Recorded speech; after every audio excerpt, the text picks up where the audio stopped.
Allah Subhanahu wa taala. Kita lanjutkan bahasan kita di antara peristiwa-peristiwa yang merupakan rangkaian dari al-iman bil yaumil akhir adalah al-mizan ya. Al-mizan. Al-mizan yaitu timbangan. Dia adalah alatul wazn. Alatul wazn. Yaitu alat untuk menimbang ya. Alat untuk menimbang. Dan secara logika bahwasanya sebagaimana disebutkan Al-Qurtubi bahwasanya al-mizan adalah setelah hisab ya. Al-mizan terjadi setelah hisab. Ya, karena tujuan hisab adalah untuk mengklasifikasi ya antara mana amal baik, mana amal buruk ya.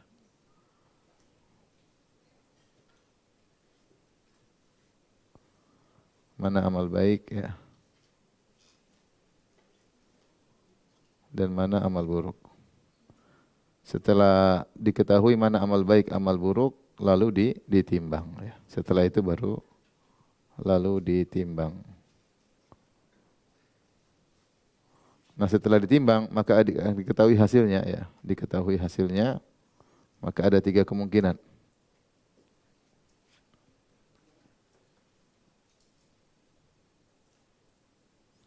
Yang pertama adalah amal soleh lebih berat,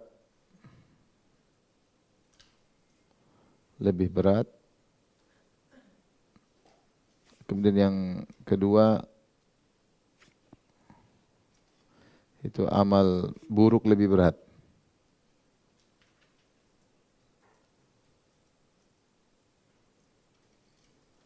Dan yang ketiga adalah sama beratnya ya, sama beratnya.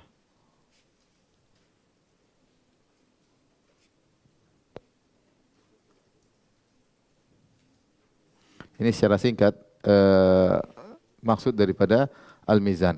Kalau amal soleh lebih berat tentu masuk surga ya. Masuk surga. Kalau amal buruk lebih berat maka harusnya masuk neraka. Kecuali ada syafaat dan yang lainnya harusnya masuk neraka.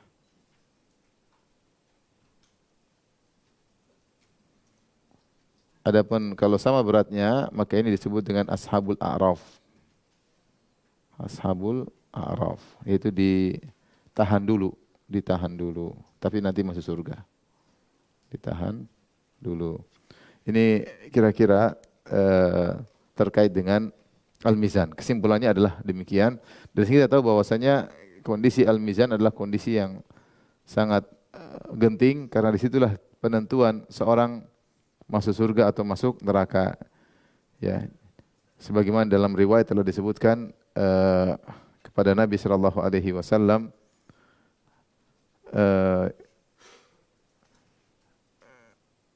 kata Aisyah radhiyallahu anha, "Dzakartun nar fabakait." Ya, suatu hari Rasulullah SAW mendapati Aisyah sedang menangis, maka Rasulullah berkata, "Wa ma yubkiki?" Apa yang buat kau menangis? Kata Aisyah radhiyallahu anha, "Dzakartun nar fabakait." Aku ingat neraka dan aku pun menangis.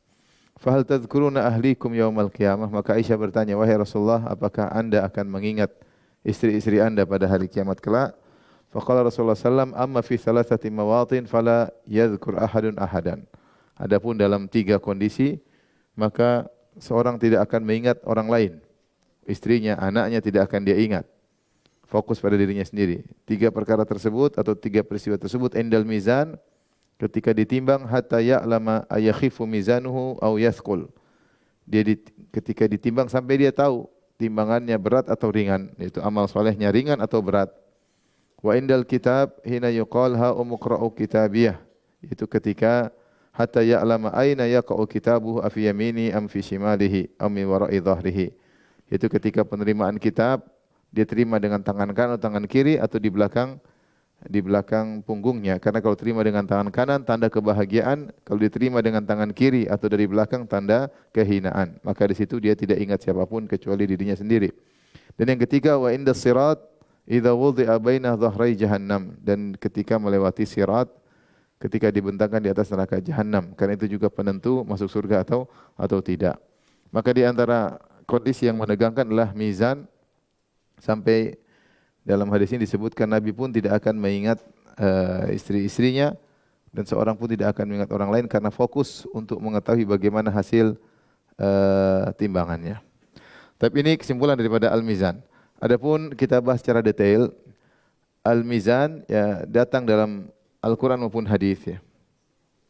Dalil-dalil Al-Mizan.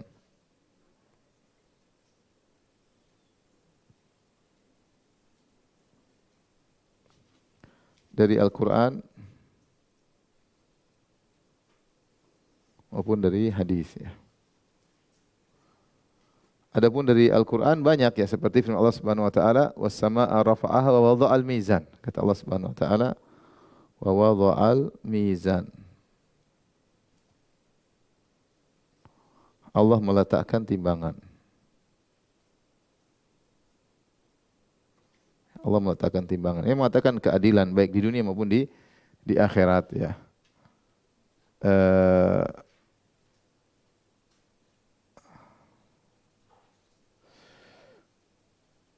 Demikian juga misal dalam Al-Quran, faman thaqulat mawazinuhu dalam surat Al-Qari'ah ya.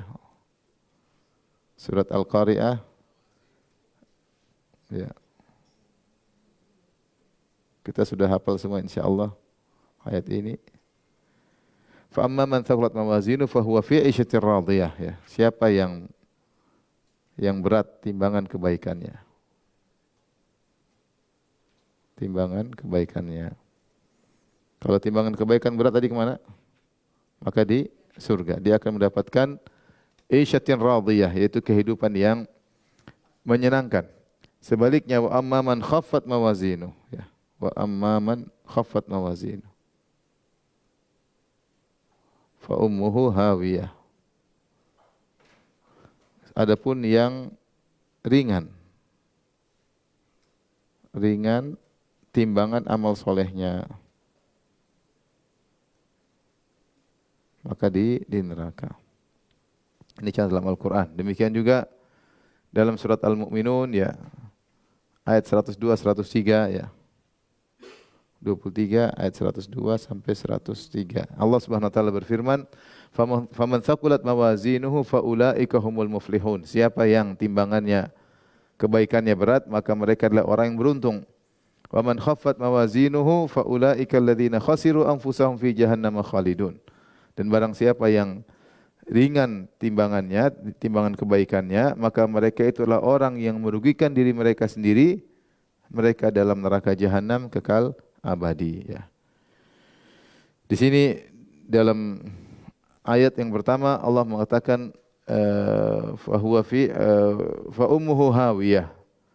Tempat kembalinya adalah neraka hawiyah. Di ayat yang surat Al-Mu'minun Allah mengatakan faulaika alladziina khasiru anfusahum. Mereka adalah orang-orang yang merugikan diri mereka sendiri ya. Siapa yang tidak rugi, kerugian sesungguhnya adalah kerugian di akhirat ketika ternyata mereka memasukkan diri mereka dalam neraka jahanam, terpisah dari orang-orang yang mereka cintai yang ternyata masuk surga ya. Semua harta yang mereka miliki tidak ada manfaatnya, maka kerugian sesungguhnya adalah kerugian ketika masuk neraka jahanam.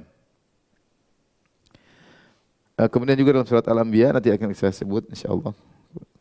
Surat Al-Anbiya ayat 47. Kata Allah Subhanahu wa taala, "Wa nadha'ul mawazinal qist."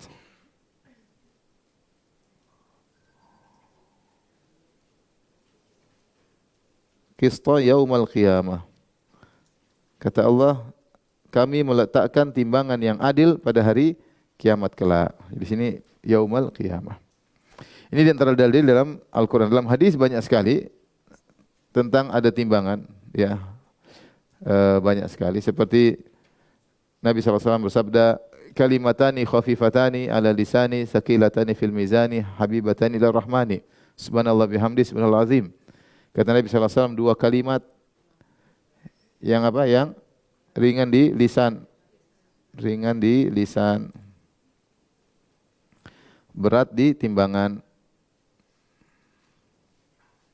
Kemudian dicintai oleh Allah. Yaitu subhanallah, subhanallah bihamdi, subhanallah azim. Subhanallah wa bihamdi, subhanallah azim.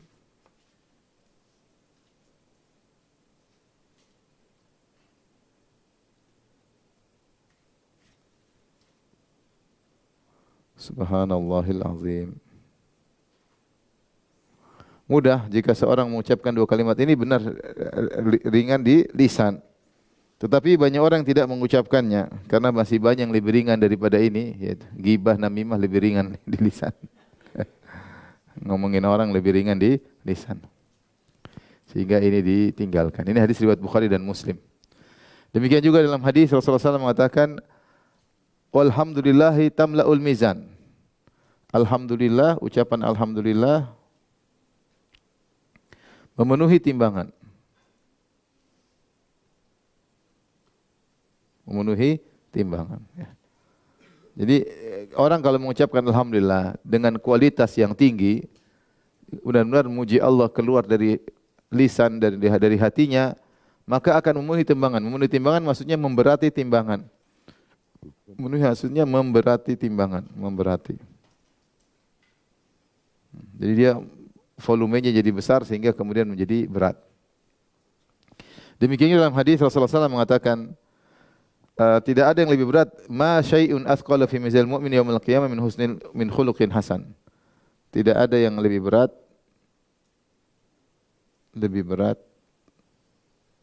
di timbangan pada hari kiamat dari akhlak yang mulia.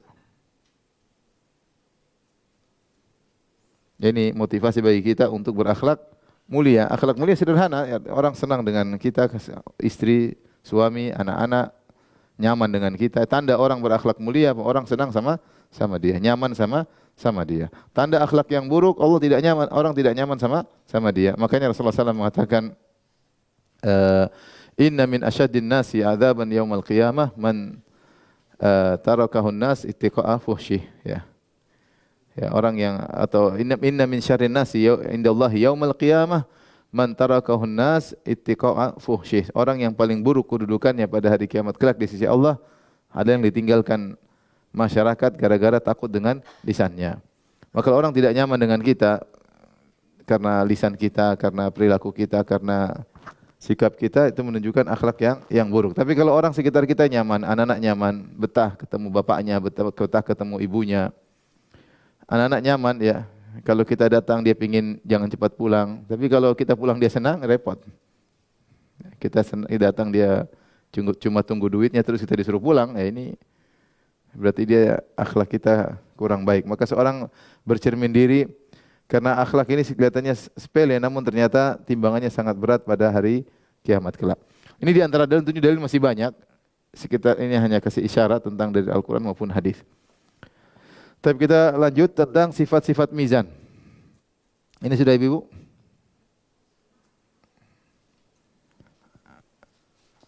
Insyaallah di buku ada kan? Ya.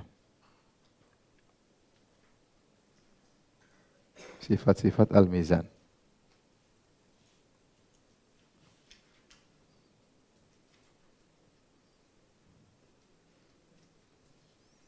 Sifat-sifat al-mizan. Yang pertama, mizan itu hakiki, ya. Nyata atau real atau hakiki, ya. Bukan kiasan atau majaz. Ya. Karena Rasulullah menjelaskan tentang mizan tersebut, ya. Kemudian ada kifatan, ada 2 daun timbangan, ya. Kemudian diletakkan amal soleh di situ untuk ditimbang. Sehingga menunjukkan bahwasanya timbangan itu adalah real dan hakiki, menyelisih Mu'tazilah, sebagian Mu'tazilah yang menyatakan mizan hanyalah kiasan. Bahwa mizan adalah kiasan. Jadi bukan hakiki. Kiasan maksud dia adalah kiasan dari keadilan, Bukan seperti yang kita lihat ada timbangan, ada 2 daun timbangan. Enggak, kata Mu'tazilah enggak. Kenapa kata mereka ini hanyalah kiasan? Karena mereka mengatakan bagaimana mau ditimbang amal soleh? Amal soleh itu abstrak.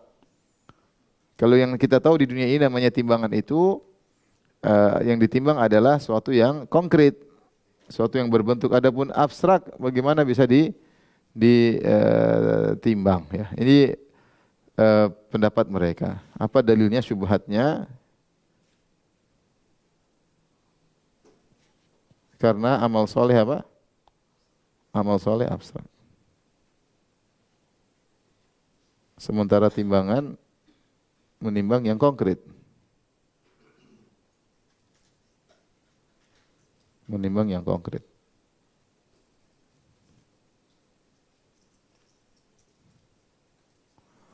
Baik, ini logika yang mereka gunakan ya. Maka dibantah oleh para ulama bahwasanya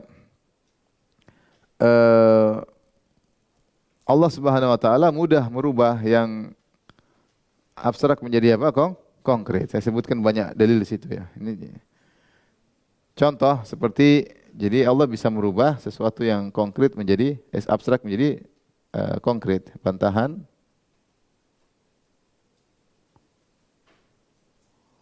Allah bisa merubah dengan barometer Allah Subhanahu wa taala, merubah yang abstrak jadi konkret.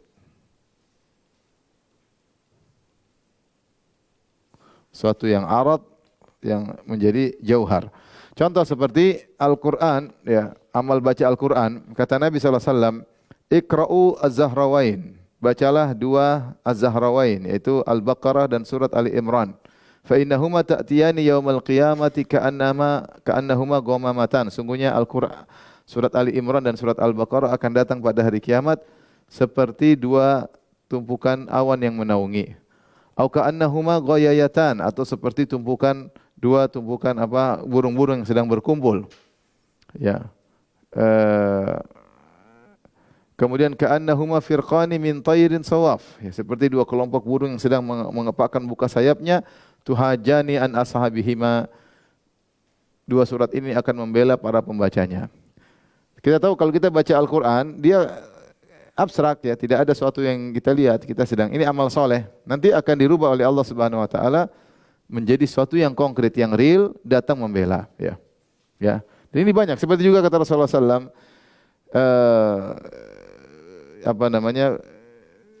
Al-Quran was-siyam yashfa'ani li ashabihima. Bahwasanya Al-Quran akan membela pembacanya dan puasa juga akan membela yang berpuasa ya. Yaqulul Quran, Al-Quran akan berkata kepada Allah Subhanahu wa taala, ya. Ya Allah, sungguhnya orang ini telah meninggalkan tidur karena aku ya. Fasyafi'ni fih, maka berikanlah aku untuk memberi syafaat kepada orang ini. Puasa juga berkata, puasa konkret atau abstrak? Abstrak. Tapi dia datang pada hari kiamat, dia berkata, ya Allah, orang ini telah meninggalkan ya lapar dan dahaga karena Engkau ya Allah ya. Dengan sebab aku, maka fasyafi'ni fih. Fayusyafa'an, maka berilah syafaat, izinkan aku beri syafaat kepada orang ini. Maka kata Nabi sallallahu alaihi wasallam, fayusyafa'an, maka Al-Quran dan puasa diberi kesempatan oleh Allah untuk memberi syafaat kepada orang yang baca Quran dan yang berpuasa. Ini jelas ya. Kemudian juga contohnya amal soleh akan datang di alam barzah dalam bentuk orang yang tampan, yang berpakaian indah, beraroma wangi ya.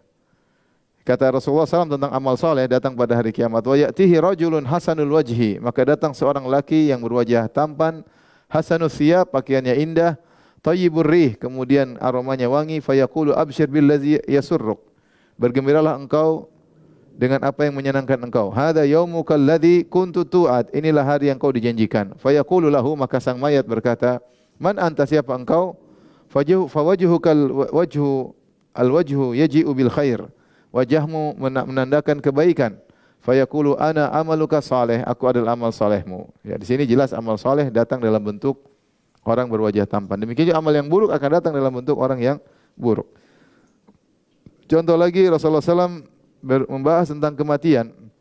Kematian suatu yang abstrak tapi akan datangkan pada hari kiamat kelak. Kata Nabi sallallahu alaihi wasallam, yu'ta bil mauti ka hayati kabshin amlah. Pada hari kiamat kelak kematian akan didatangkan dalam bentuk domba yang amlah. Amlah itu berwarna hitam, ada warna putih sedikit atau sebaliknya. Fayunadi munadin, maka ada yang menyeru, ya ahlal jannah fayashra'ibuna wa yanzurun. Maka dipanggillah penghuni surga, fayashra'ibun, mereka melihat ke atas dan mereka memandang. Fayaqul hal ta'rifuna hadza?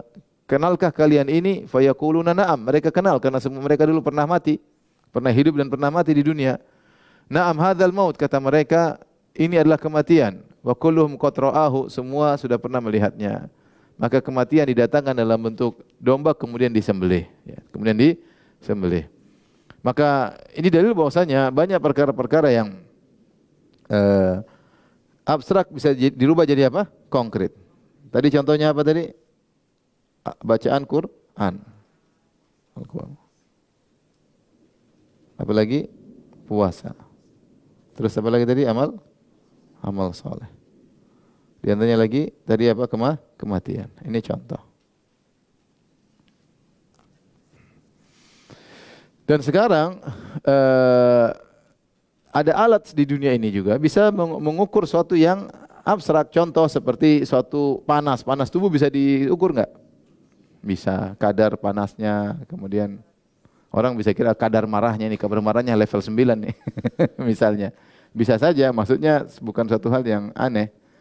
Kalau Allah mau mengukur dengan timbangan Allah mudah. Tapi kita bilang bahwasanya sekarang juga orang bisa mengukur sesuatu yang abstrak. Kemarahan, kesedihan, depresi. Depresi itu belum. Kalau depresi itu ada sifat-sifatnya begini. Boleh dikatakan ini depresi. Kalau belum begitu berarti belum apa? Depresi misalnya. Oh ini belum stres, masih setengah stres.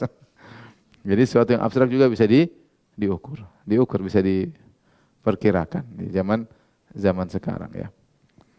Oleh karenanya kita tinggal beriman kepada yang gaib bahwasanya mizan itu ada, real, nyata, dia punya daun timbangan sebagaimana datang dalam hadis-hadis. Karena kalau kita mau takwil banyak yang dianggap tidak masuk akal. Nanti ketika kita bicara sirat juga ditakwil, masih ada sirat jembatan lebih di atas neraka jahanam, lebih tipis daripada rambut, lebih tajam daripada pedang. Gimana ya artinya? Terus gimana orang mau jalan di situ? Ya, pakai logika nanti akhirnya ditolak lagi, tidak ada sirat. Ya, maka perkara gaib tidak bisa dikiaskan dengan alam dunia. Ya. Ya. Makanya ketika Rasulullah mengatakan orang kafir akan berjalan di atas kepalanya pada hari kiamat kelak, maka ada yang bertanya, bagaimana Rasulullah mereka berjalan di atas kepala? Dia ingin bayangin. Maka Rasulullah mengatakan, awalaisa alladhi amsyahu ala rijlaihi qadiran ala an yumshiya ala wajhihi, bukankah yang pernah membuat dia bisa jalan di atas muka bumi dengan kedua kaki mampu buat dia berjalan di atas apa? Kepalanya. Allah mampu, ya. Entah gimana caranya, pokoknya kebalik nanti. Jalan dengan apa? Kepala. Apakah loncat-loncat? Apakah ngesot dengan kepala? Urusan di akhirat kelak. Tapi Allah mampu buat dia berjalan di atas kepala sebagai bentuk penghinaannya kepadanya. Tapi yang kedua, bahwasanya timbangan memiliki dua timbangan ya. Memiliki dua daun timbangan. Kalau daun timbangan disebut dengan kiffah, yaitu kiffatan. Al-kiffatan. Al-kiffah, dua timbangan. Yang satu daun timbangan kebaikan,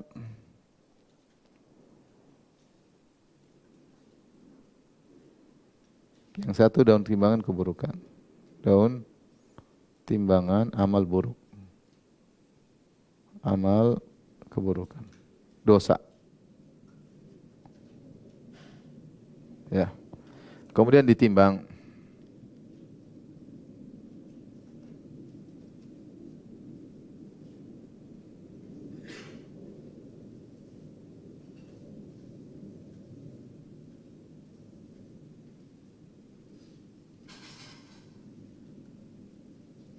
Dan daun timbangan tersebut sangat besar. Dalam satu hadis dari Salman Al-Farisi dari Nabi SAW bersabda, "Yudha'ul mizan yaumal qiyamah falau wuzina fis samawati wal ard la wusi'at." Sungguhnya diletakkan timbangan pada hari kiamat, kalau diletakkan langit dan bumi masih cukup. Saking luasnya daun timbangan tersebut. Fataqulul malaikatu, malaikat kemudian berkata, "Ya Rabbi, liman yazinu hadza?" Ya. Ya Rabbku, timbangan untuk apa? Fayaqul liman syi'tu min khalqi. Untuk menimbang siapa yang aku kehendaki dari makhlukku. Fataqulul malaikatu, malaikat berkata, subhanaka ma abadnaka haqqa ibadatik. Maha suci Engkau ya Allah, kami belum bisa beribadah kepada Engkau dengan yang seharusnya.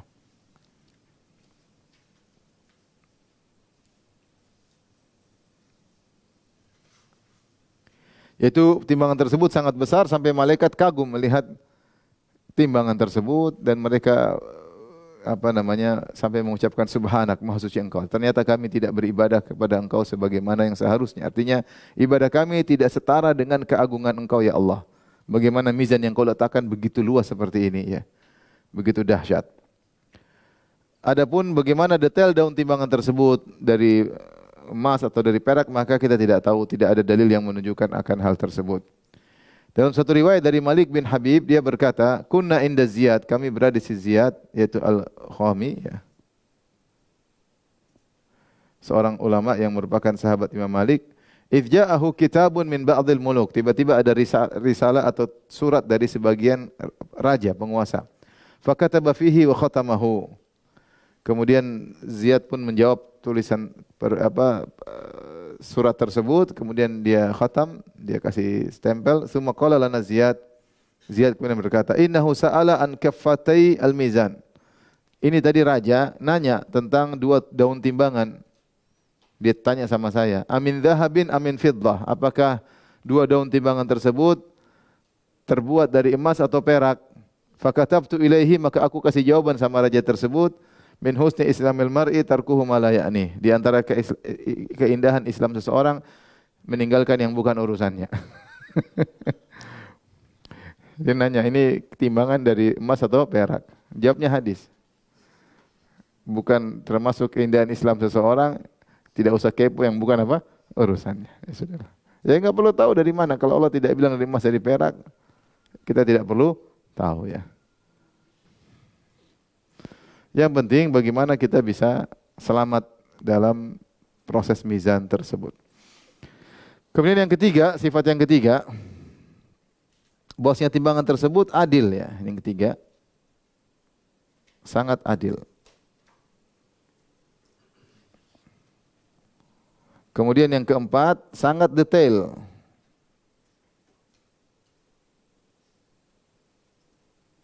Sangat detail. Allah gabungkan dua hal ini dalam satu ayat, yaitu dalam surat Al-Anbiya ayat 47 ya. 21 ayat 47. Kata Allah Subhanahu wa taala, "Wa nadha'ul mawazinal qista liyaumil qiyamah." Kami meletakkan timbangan yang adil, al-qista, pada hari kiamat kelak, dia adil. Fala tuzlamu nafsun syai'a, maka tidak ada satu jiwa pun dizalimi sedikit pun. Tidak ada dizalimi. Tidak ada salah timbangan sedikit pun. Wa in kana mithqala habbatin min khardalin ataina biha. Meskipun amal yang dilakukan hanya sekecil biji sawi, kami akan mendatangkannya. Wa kafa bina hasibin, dan cukuplah kami yang buat perhitungan. Jadi sangat adil dan sangat detail. Tidak ada amal soleh sedikit pun, sekecil apapun, kecuali akan dihadirkan. Dan tidak ada amal buruk sekecil apapun, kecuali akan dihadirkan. Akan dihadirkan. Faman ya'mal mithqala dzarratin khairan yara. Siapa yang melakukan kebajikan sekecil dzarrah, dia akan melihatnya. Wa may ya'mal mithqala dzarratin syarran yara. Maka siapa yang melakukan keburukan sekecil apapun akan dihadirkan. Dan tidak ada yang dizalimi sedikit pun. Tidak ada amal terluputkan sehingga tidak dihadirkan, tidak ditimbang, semuanya akan dihadirkan. Maka inilah timbangan. Beda dengan timbangan di dunia, terkadang ada ketidakadilan, terkadang timbangannya rusak. Terkadang ada yang terlalu kecil sehingga tidak bisa tertimbang, ada pasti beda sedikit, dan seterusnya ya. Ya. Oleh karenanya ini semua mengingatkan kepada kita agar kita tidak menyepelekan amal soleh dan juga tidak menyepelekan dosa ya. Rasulullah telah bersabda, "La tahqiranna minal ma'rufi syai'an walau an talqa akhaka biwajhin taliq." Janganlah kalian meremehkan kebajikan sedikit pun, meskipun hanya tersenyum ketika ketemu dengan saudara. Kadang kita senyum aja malas ya. Padahal gratis. Senyum aja gratis malas, apalagi pakai duit. Tinggal senyum, menyenangkan hati orang, wajah berseri-seri, menambah ukhuwah antara ikhwan, antara akhwat, dapat pahala. Tidak ada yang sia-sia. Ada timbangannya nanti di hari kiamat kelak. Demikian juga ittaqun nar walau bisyaqqit tamrah. Jagalah diri kalian dari neraka meskipun hanya bersedekah dengan sepenggal korma. Ya. Sedikit, tapi pasti ada pengaruhnya. Pasti ada pengaruhnya. Maka semua yang kita lakukan pasti ada timbangannya. Saya bilang satu pandangan saja, seorang menjaga pandangan. Dia menjaga pandangan, dia tundukkan untuk dari melihat yang haram, dia dapat pahala dan ada timbangannya. Tapi kalau dia mengumbar pandangannya, melihat yang haram, melihat auratnya terbuka, maka juga ada timbangannya. Satu pandangan punya pengaruh baginya untuk kehidupan berikutnya. Ya. Mungkin kalau di dunia nggak ada pengaruhnya, atau pengaruhnya sangat minim. Tapi kalau di akhirat pengaruhnya sangat jelas. Satu pandangan punya pengaruh. Pandangan halal atau pandangan haram. Maka akan dia rasakan dampaknya di alam barzah, apalagi di akhirat kelak. Taib, kita lanjut. Ini di antara sifat-sifat mizan. Jadi dia nyata, dia punya dua timbangan, sangat adil dan sangat detail, ya. Ya, sekecil apapun bisa ditimbang, ya. Taib, berapa jumlah mizan? Berapa jumlah mizan? Ini berikutnya pembahasan. Ini sudah Ibu-ibu?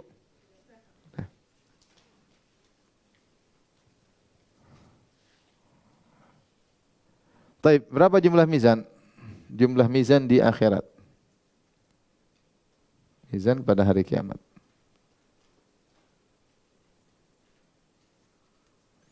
Ada khilaf, ya, ada yang mengatakan satu.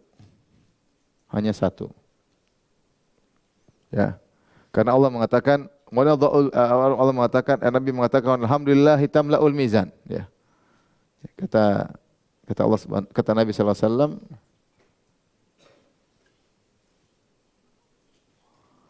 walhamdulillah tamla'ul mizan. Alhamdulillah memenuhi mizan. Al-mizan ini mufrad, datang dalam kata mufrad, jadi satu. Ini contoh. Ya. Ya, misalnya tadi kalimatani khafifatani 'ala lisani thaqilatani fil mizan, seperti tadi hadisnya. Thaqilatani fil mizan. Thaqilatani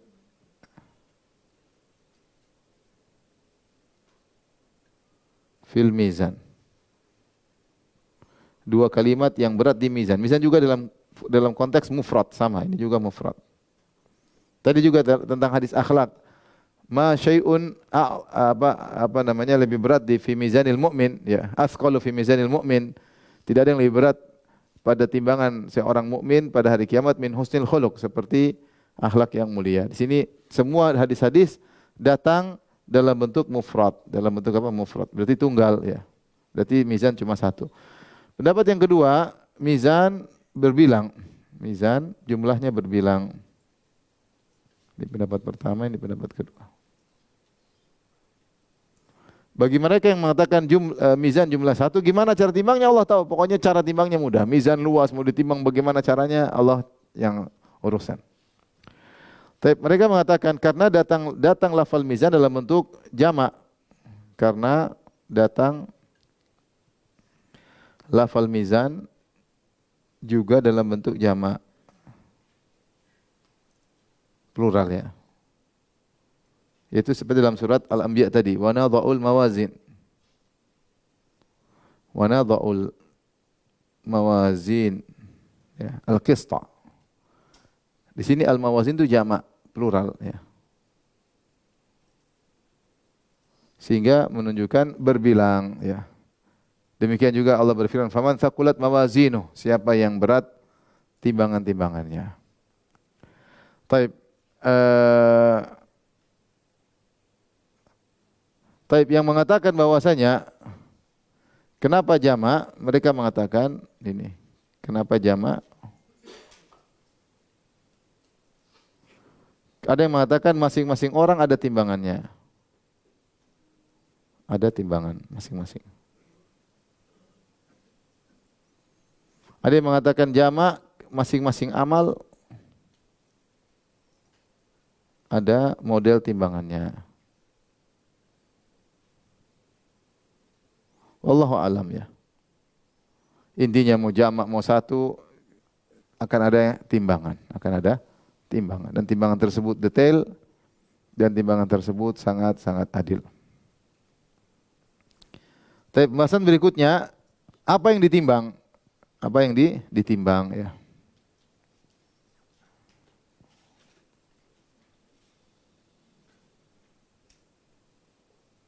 Ditimbang. Dalil-dalil datang yang ditimbang bervariasi. Menunjukkan bahwasanya yang ditimbang bervariasi.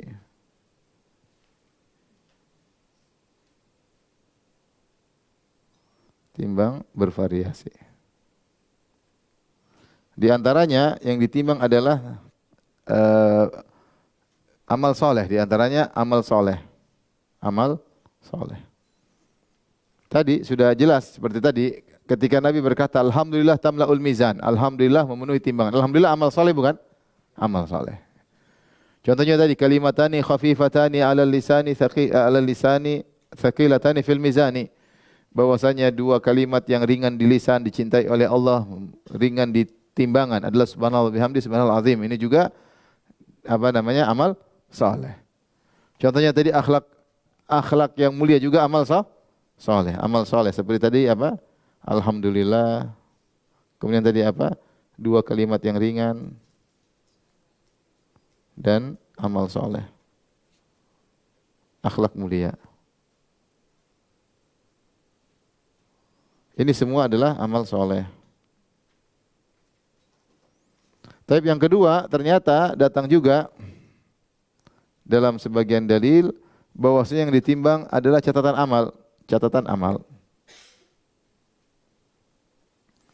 Ini contoh hadis bitaqah. Hadis sahibul bitaqah, pemilik kartu. Pemilik kartu la ilaha illallah. Saya bacakan.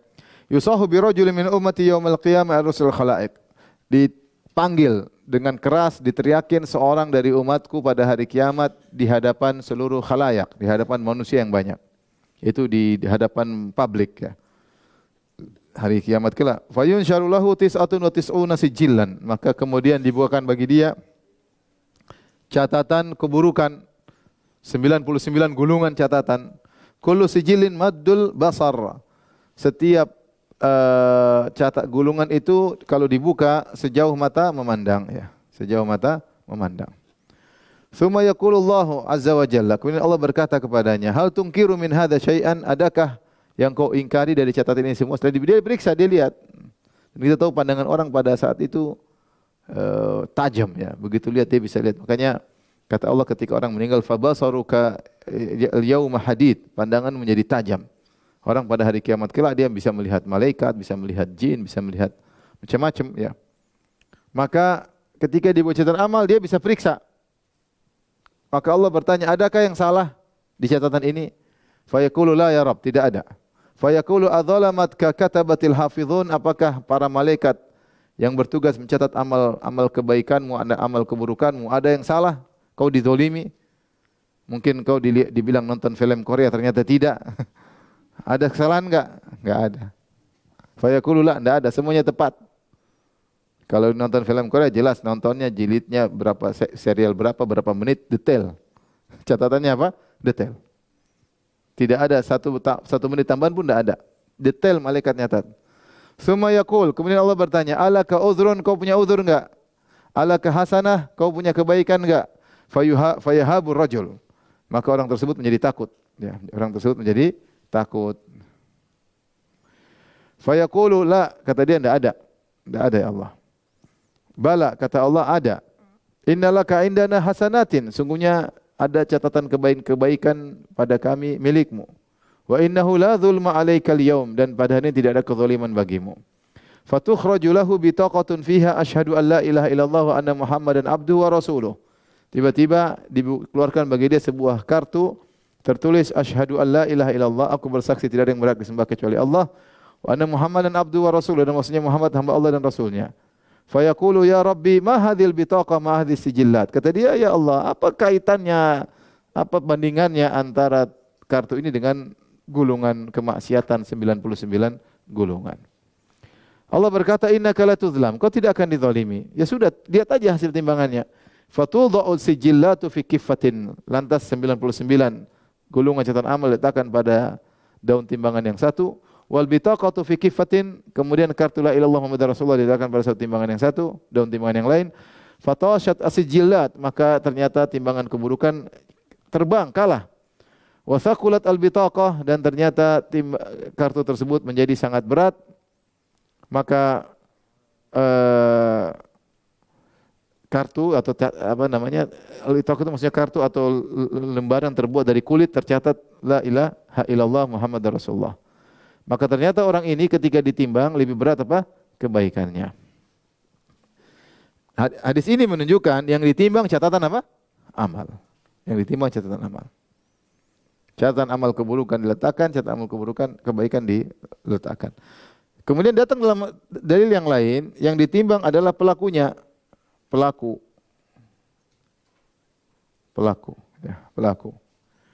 Di antaranya tentang hadis Ibnu Mas'ud, ya. Dalilnya hadis Ibnu Mas'ud.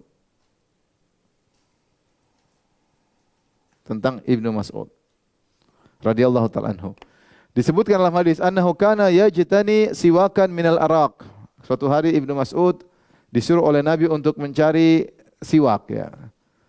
Rasulullah suka bersiwak dan Rasulullah ngutus Ibnu Mas'ud untuk mencari siwak dari kayu arak. Itu kayu tertentu di Jazirah Arab. Wa kana daqiqas saqain, dan Ibnu Mas'ud itu betisnya kurus.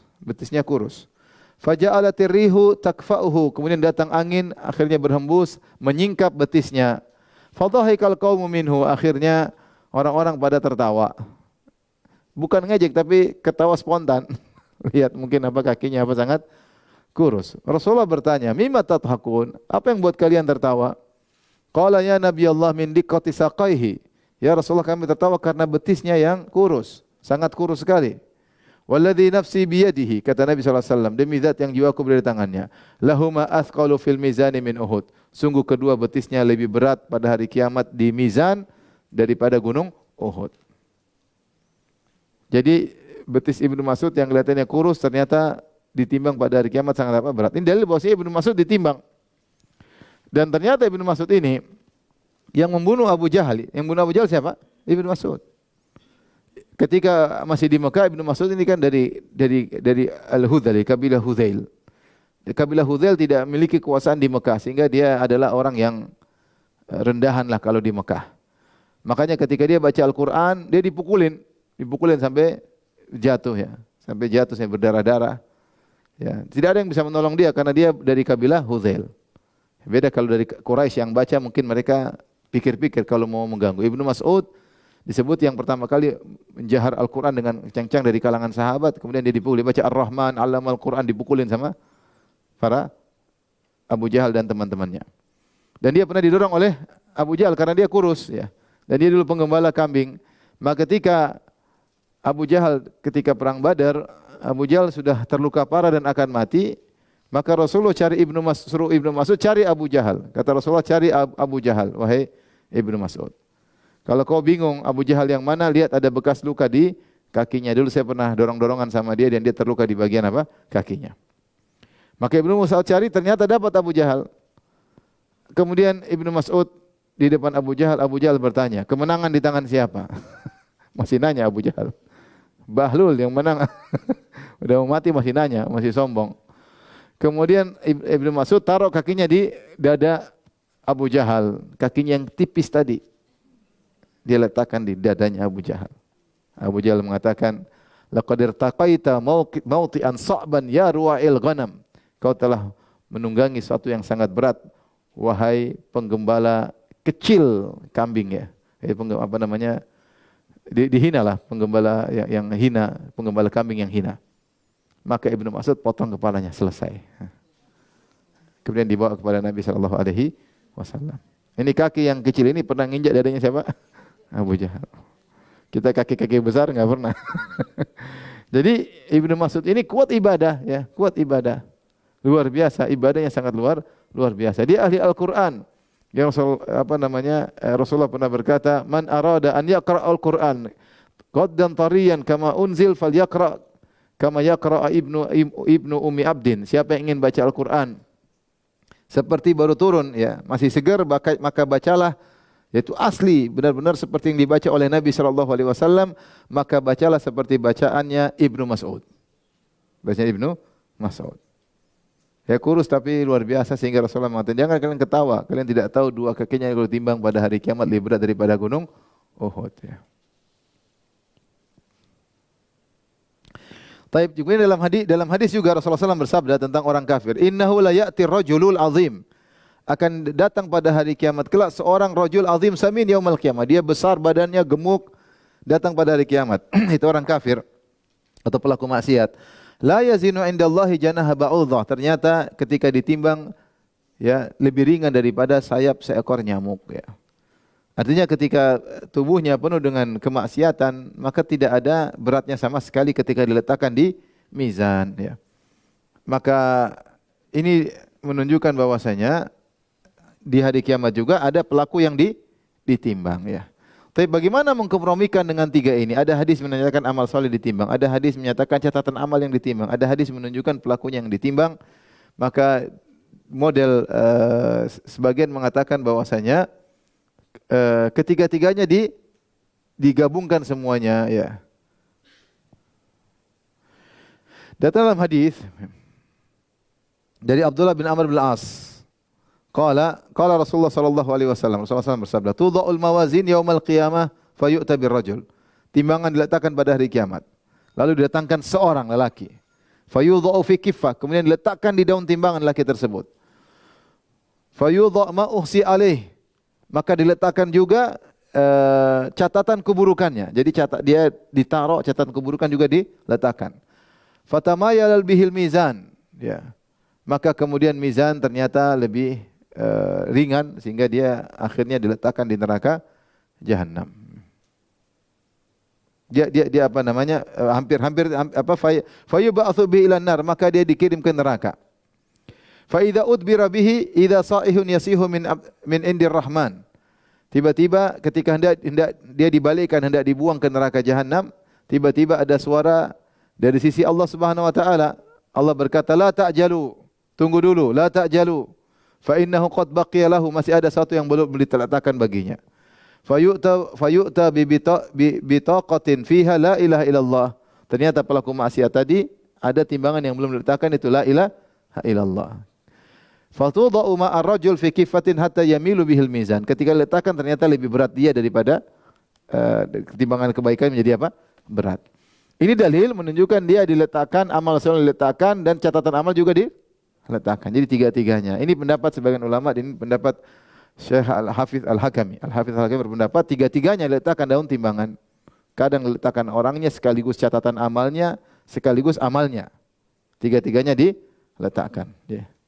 Jadi amal soleh atau amal buruk ya. Jadi tiga-tiganya ya. Jadi bagaimana mengkompromikan?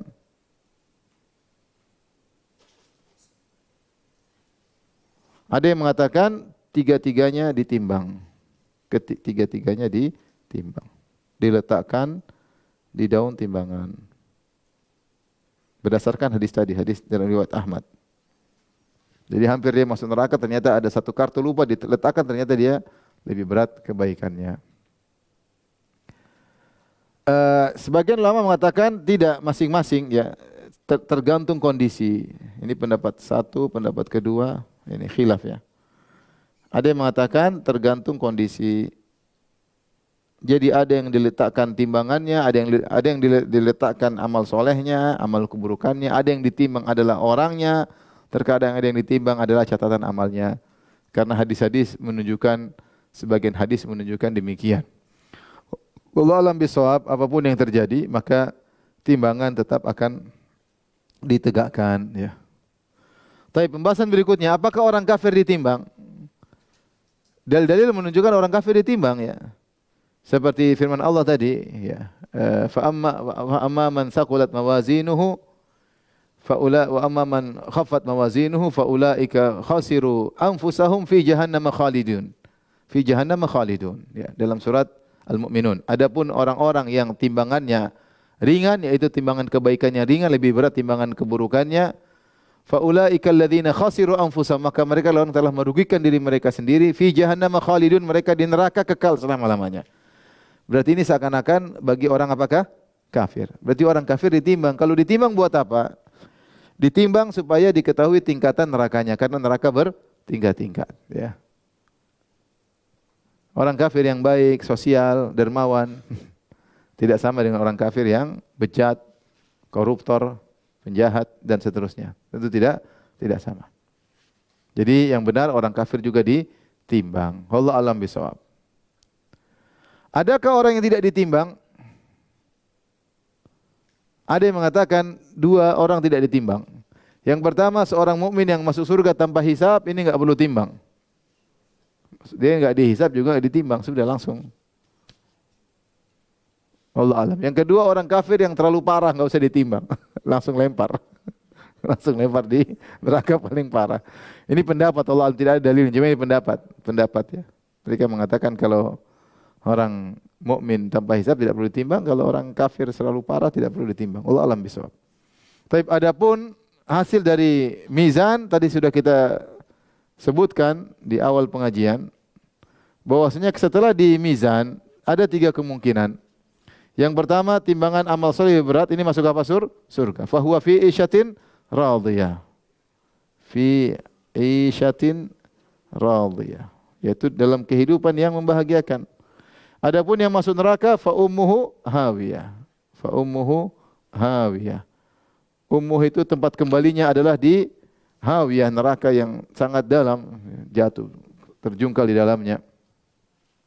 Adapun yang sama maka disebut dengan ashabul a'raf yang Allah sebutkan dalam surat Al-A'raf. Saya bacakan dalam surat Al-A'raf ayat 46 sampai 49.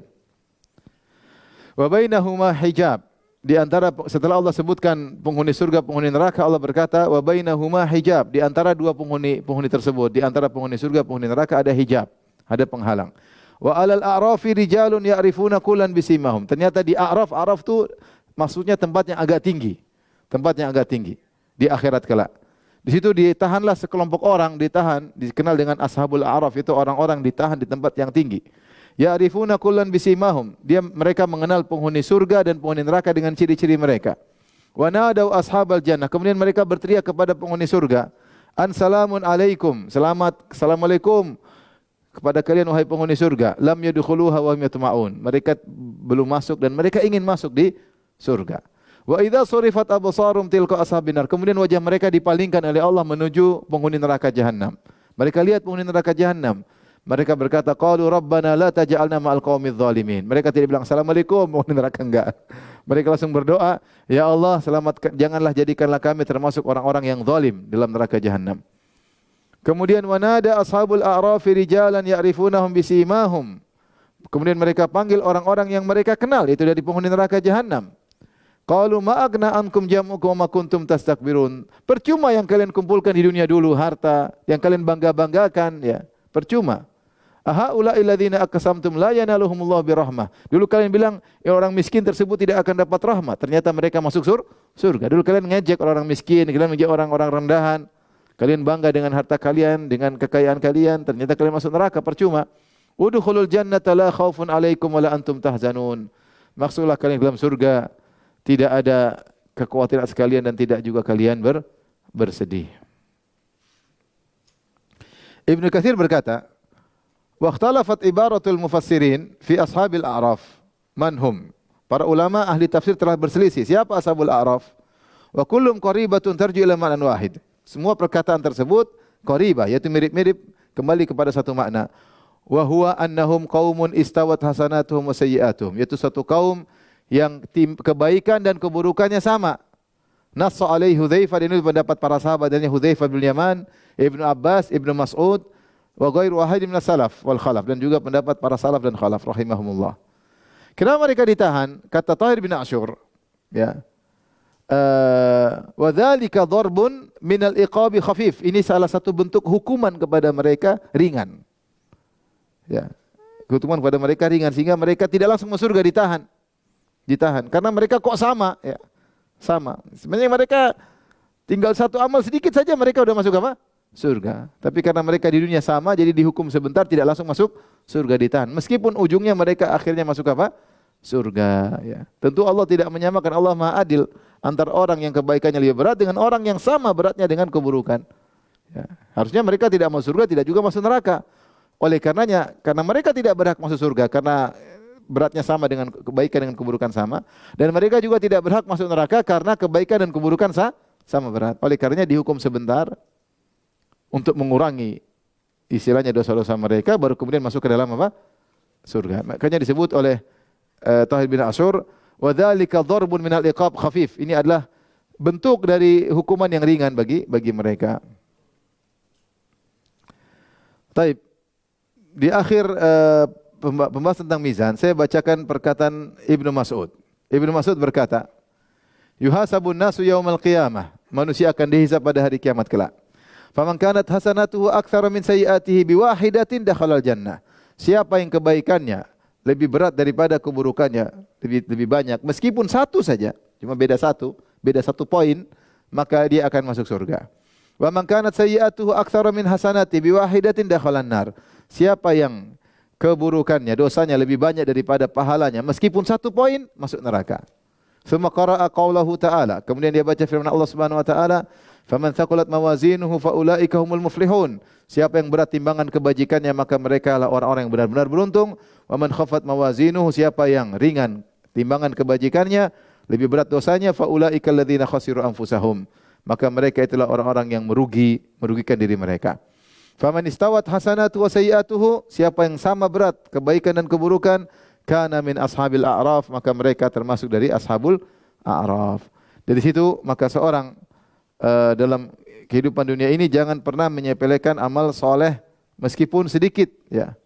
Jangan pernah menyepelekan amal soleh meskipun sedikit, dan jangan menyepelekan maksiat meskipun apa? Sedikit, karena itu berpengaruh dalam kehidupannya di hari kiamat kelak. Maka jangan sampai kita suka bengong. Ibu-ibu jangan suka apa? Bengong. Kalau lagi ngelamun zikir, astagfirullah, astagfirullah, astagfirullah, la ilaha illallah, subhanallah, alhamdulillah, wa la ilaha illallah akbar. Kalau lagi bosan dengar ceramah, lagi rindu baca Al-Quran. Pokoknya jangan apa? Bengong. Kalau sudah bosan semuanya, silaturahmi, telepon anak, telepon kakak, telepon om, cari pahala. Lagi bosan lagi, jalan-jalan dengan niat nyenangkan anak-anak, nyenangkan suami. Bosan lagi, mijit suami, ya. Intinya jangan sampai ada bengong, biar kita ada pahala, ya. Karena kita manusia kalau satu model aja terkadang bosan, ya. Tapi kalau kita variasi amal ini, insya Allah banyak pahalanya, ya. Banyak pahalanya. Jangan bosan kemudian ke mall. Ke mall bosan, bengong nonton film Korea. Waduh, repot, ya. Kita hidup cuma sebentar, maka jangan sia-siakan umur kita. Kita semua muqassirun, kita semua kurang, kita semua masih malas-malasan.